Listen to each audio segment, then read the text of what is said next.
भटकते हुए चले आ रहे हैं। ये सब कुछ करते हैं जो अभी कर रहे हैं आप।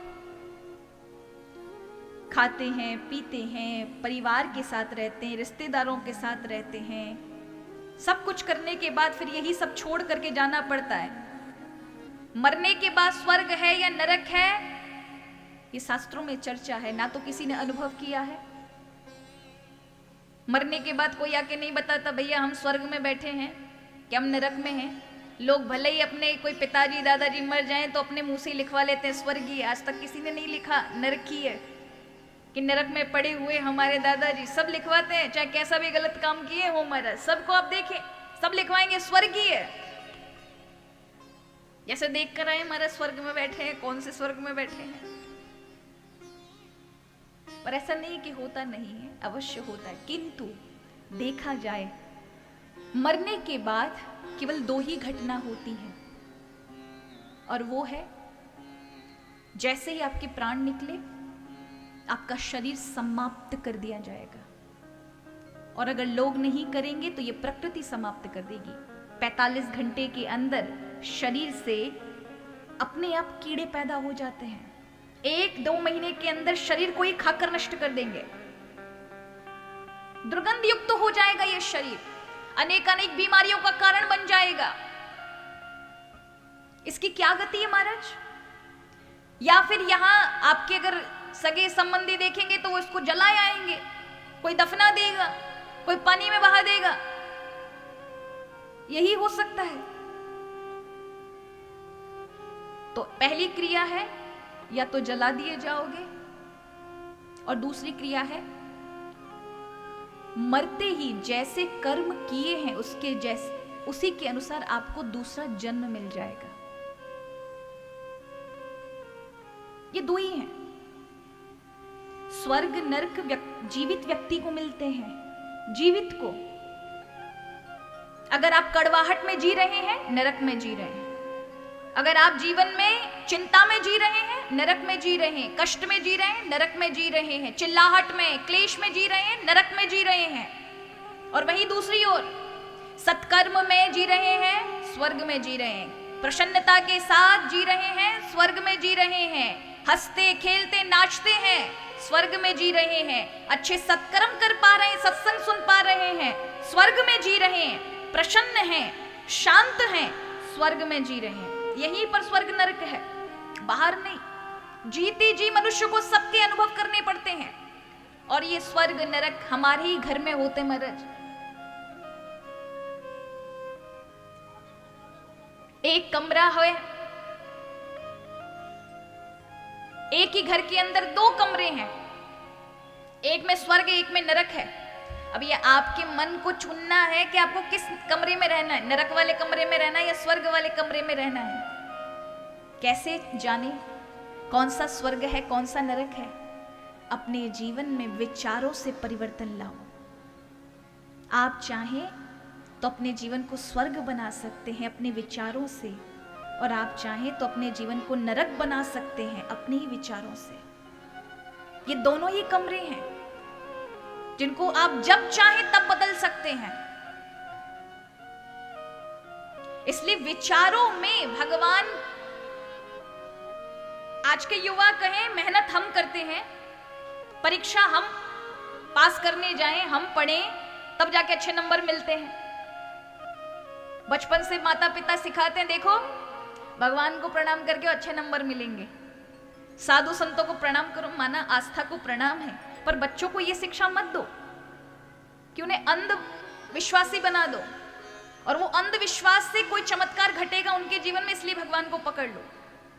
कुछ करना ना पड़े, परिश्रम ना करना पड़े, इसलिए भगवान को पकड़ लो।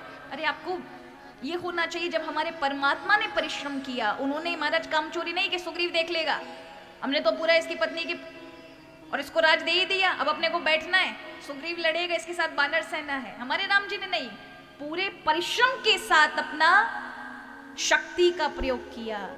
पता था रथ भी नहीं है राम जी के पास, छोटे छोटे बानर हैं, सुख सुविधाएं उतनी नहीं है, अभाव में सेना है, कोई सुरक्षा का एक सामान नहीं।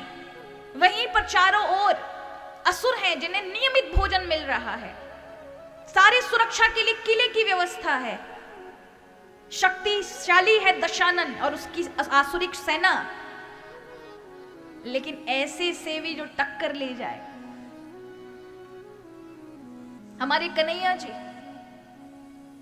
अर्जुन को ये नहीं कहा मेरी कृपा है तू बैठ हम देख लेंगे महाभारत का युद्ध, परिश्रम कराया। जब हमारे प्रभु परिश्रम कर सकते हैं और करा सकते हैं तो आपको ये नहीं कहा, भगवान ने कहा आलसी लोग मुझे पसंद नहीं है, प्रमादी पर कभी कृपा नहीं हो सकती मेरी कृपा उसी पर होती है जो परिश्रम करता है, कर्मठ है, कर्म करता है। इसलिए जब आप शिक्षा देते हैं बच्चों को कि जाके मंदिर इसलिए जाओ कि भगवान अच्छे नंबर से पास करा देंगे, अभी बच्चे जब बड़े होते हैं तब इनको समझ आती है कि भैया हम तो पीछे ही रह रहे हैं, नंबर कम आ रहे हैं, क्योंकि पढ़ा नहीं था, भगवान के मंदिर चले गए, मेहनत की नहीं। तो आपको क्या लगता है कि वहां अध्यापक तुम्हें 100 से 100 देगा या 0 देगा? लोगों ने भगवान को केवल चमत्कार का विषय समझ लिया। याद रखिए प्रभु क्या करते हैं, जब मेहनत आपको करनी है, सब कुछ आपको करना है, तो भगवान का क्या रोल है आपके जीवन में? बहुत बड़ा रोल है महाराज, और वो है ये बुद्धि और ये मन भगवान के दिए हुए उपहार है मनुष्य को। इन्हीं की वजह से जीवन चलता है। यदि ये सही सही चले तो आपके जीवन का उत्थान कर देती है, और यदि ये गलत मार्ग पे चले तो आपके लिए खुद ही घर बैठे नरक बना देगी बुद्धि और मन के निर्णय। आपकी प्रज्ञा, आपकी बुद्धि के विचार कभी अच्छे से खुलेंगे नहीं।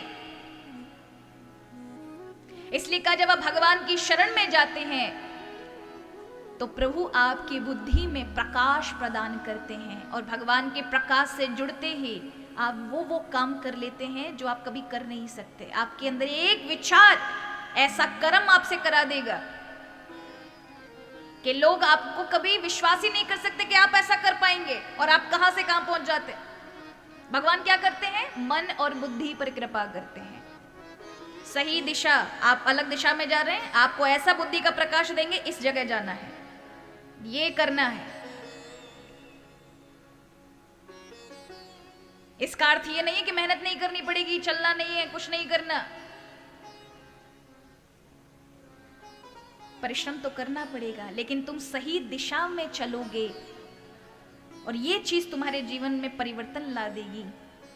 ये सुंदर विवेक, ये सुंदर मन के विचार भगवान प्रदान करते हैं। इसलिए प्रभु की शरण जाना चाहिए, जिससे हमारे ये मन जो अत्यंत संकल्प विकल्प करता है, इतने सारे संकल्प, इतने सारे विचार आपके समक्ष रख देगा कि आपकी बुद्धि निर्णय नहीं कर पाएगी कौन सा लें, कौन सा ना लें, किस पर चलें, किस पर ना चलें, क्या करना चाहिए। चाहते तो हम अच्छा ही करना है, लेकिन हमारी बुद्धि ने जिस पर निर्णय दिया है वो अच्छा होगा या नहीं होगा ये हमें नहीं पता। वो तो हो जाने के बाद पता चलता है कि इसका परिणाम क्या निकला। इसलिए प्रभु की बड़ी आवश्यकता है।